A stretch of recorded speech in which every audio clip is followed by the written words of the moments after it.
What's the point? They're all the same. Some stupid killer stalking some... Not your skill at bargaining. No deal. Jesus Christ, what happened to you? Welcome back to I'll Be Right Back, Horror with Nads, and today I'm reviewing episode 1 and 2 of Agatha All Along that just released on Disney+. But before we get into that, please hit that like and subscribe button to the channel. I am trying to get to 500 subs by Halloween. Every little bit counts, and for those of you who have been along for the ride so far, I am so grateful for every single one of you. Now, there are going to be spoilers for Agatha in this video, so spoiler warning now, just so you know. Also, leave me a comment. Let me know if you're watching Agatha, what you've thought of it so far. Are you going to continue with the series if you've seen it? I'm genuinely curious about what your thoughts are. All right, let's talk about Agatha All Along. Episode 1 is titled Seekest Thou Road, which plays on the witch's theme. You know, the Yellow Brick Road, the witch. You get it. And it plays a little bit more so in episode 2 with the whole road thing. Anyway, a little background on Agatha, because if you haven't seen WandaVision, you don't really know who Agatha is unless you've read the comics. But the comics, Agatha is not the same as the MCU canon.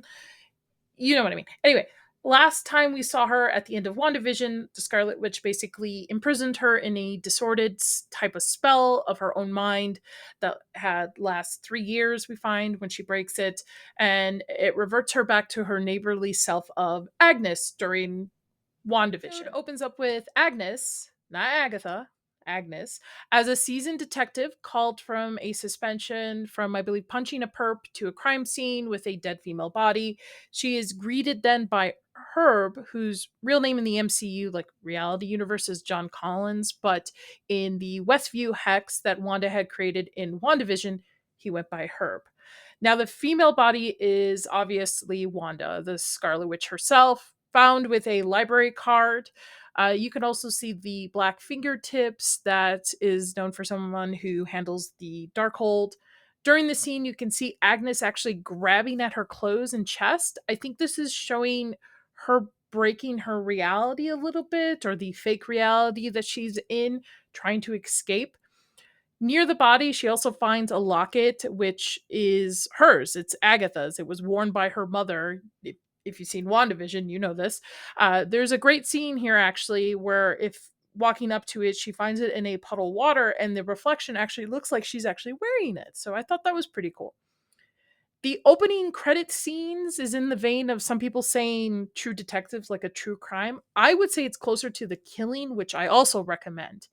And the fun thing about the opening credits after my second viewing was, if you watch it, the yellow scene tape is kind of like the Yellow Brick Road or the Witch's Road. Pretty on the nose. A lot of things in this is pretty on the nose. Also, the Witch's Ballad, which comes into play in episode 2, is playing throughout here. And it also plays throughout the episode as background music, which I thought that's pretty cool, adding it here and there.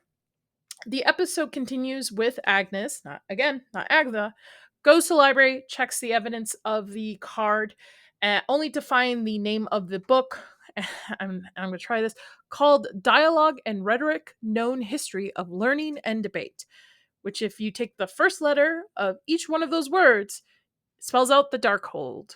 Again, on the nose. We also find out the author's name is Andrew Lugo, and other copies have been basically destroyed or burnt. Fast history on the Darkhold, like tip of the iceberg. Fast history. It's sometimes called the Book of Damned or Book of Sins. It's ancient. Evil contains powerful dark magic spells. Record of dark magic created by the elder god, I'm going to say Chthon, Earth's first master of black magic, sometimes referred to as a demon. By the way, never went by Andrew in the comics from what I've found, so I don't think the author's name of this book ties to him. His magic was used to create werewolves and vampires and zombies.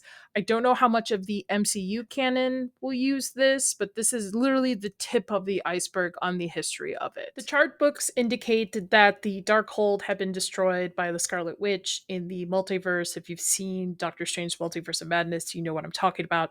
Also, the fact that her body was crushed indicates what happened to her in that movie, but still, there's no indication if she's fully dead or she's coming back. Who knows, right?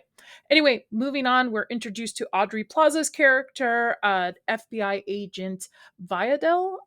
I know.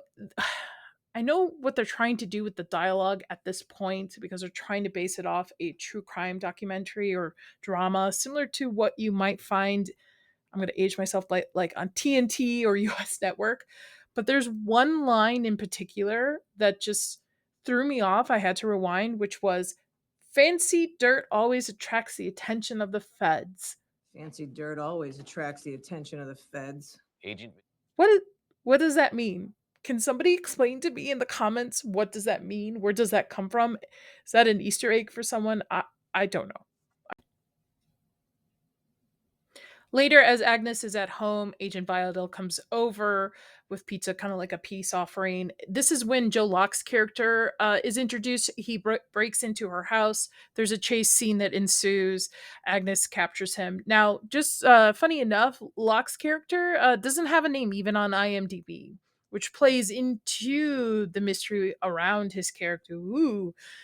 It's when Agnes then takes him to the police facility, interrogates Locke as she starts to have more cracks in this disordered spell that she's trapped in.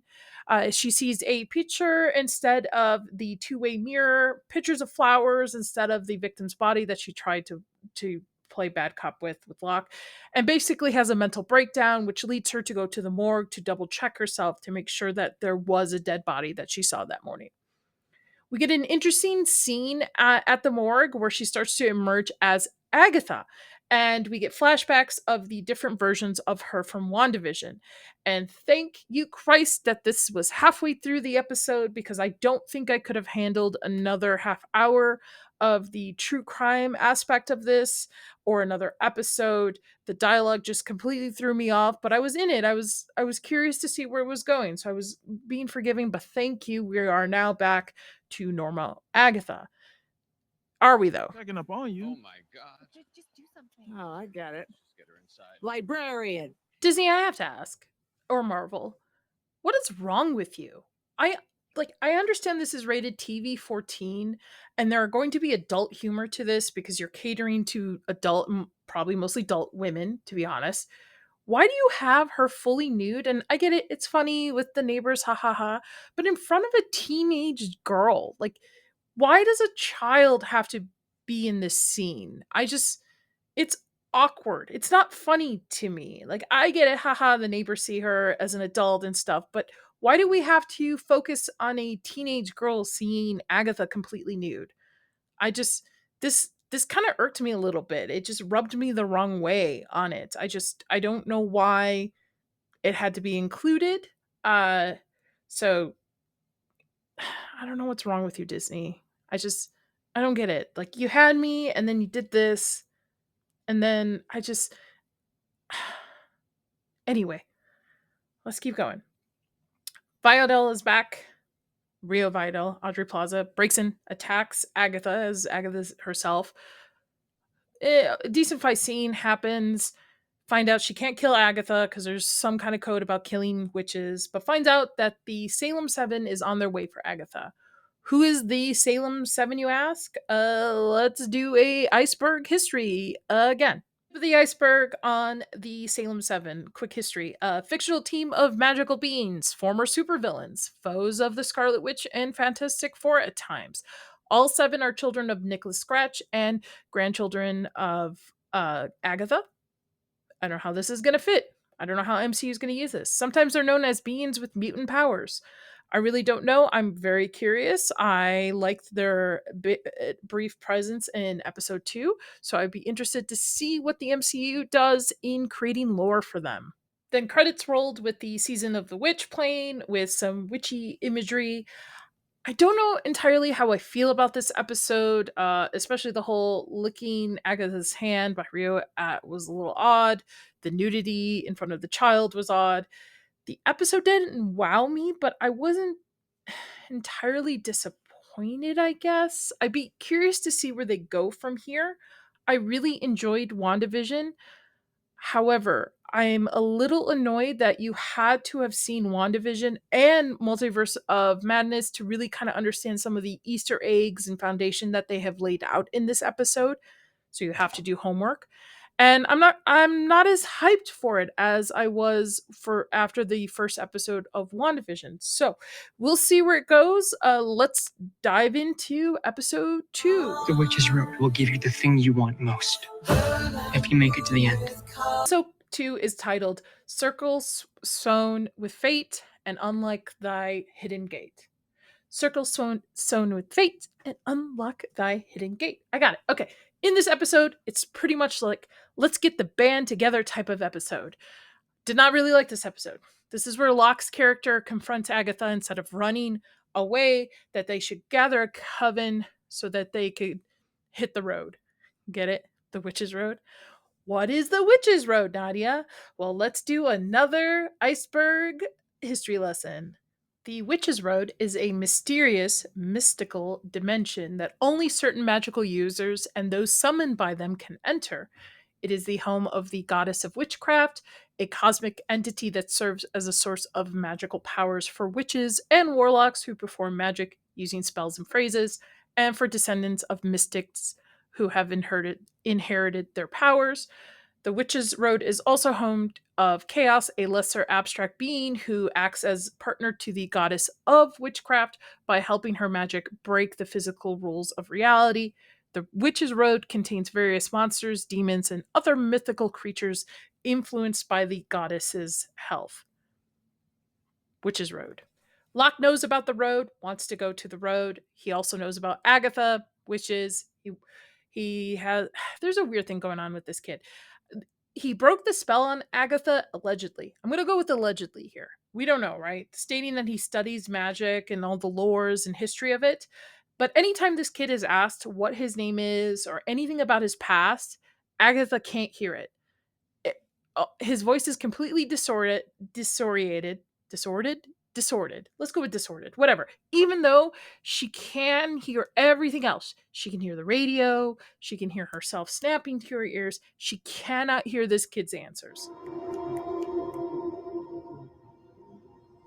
This episode isn't particularly strong in my opinion. The hijinks of finding each of the coven witches didn't really get my attention. While Kathryn is a very strong actress, she's great, and her chemistry with Locke is actually really good. The other witches I just didn't care for, even though some of them are played by really well-known actresses. So they go on this adventure to put the band together, right? All along while they're seeing different animals, which I'm sure plays into the Salem 7 as well. The first witch we meet is Lila Kateri, a psychic reader who basically reads Agatha. It's like, hey, I know who you are. I don't want anything to do with you. You're a witch killer in a sense. And then lets her know and basically tells Agatha, like, oh, I know you were betrayed by Wanda, locked away for 3 years. She's also not interested in joining the coven, but of course shows up for the coven meeting later. And then there's a weird thing about her where she's screaming all of a sudden in one scene, but it's never explained, so I'm sure that will come up later. The next one is Jennifer Kale, who's more of a herbal witch, potions, who has like a shop. Think Gwyneth Paltrow's like line. I think there's a joke about jade eggs that are sorted up the wahoo. You know what I'm talking about. Listener and watcher. And there's a discussion here of how Agatha is powerless and so is Jennifer. They're binded. And then the next witch is the Blood Witch, Alice, who looks like she works at Hot Topic, which is, I think, where she actually works. Like the store is very related to it. She's a Blood Witch.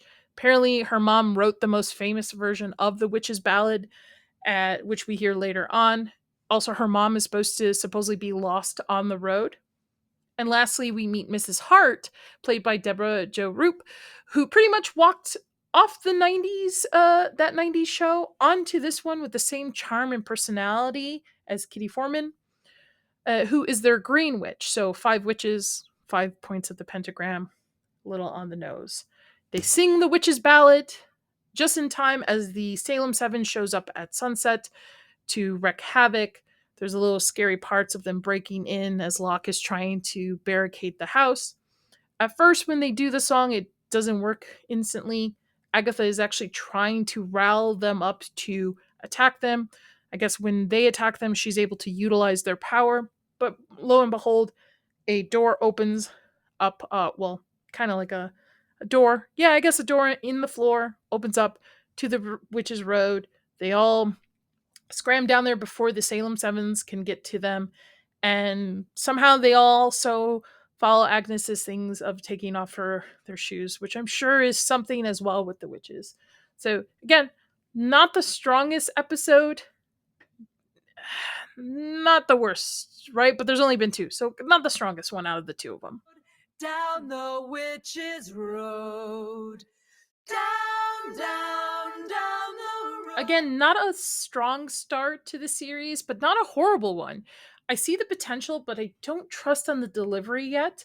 I feel Disney has put a lot worse out there in the last few years, and Agatha is not going on that list just yet. Who knows?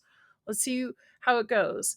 I've seen people say that this is basically for wine moms and women, and I can see that. Yes, I see the appeal that this is more towards female audiences. We'll see. We're only 2 episodes in, and we'll see where it goes from here. I like to see better chemistry across the coven.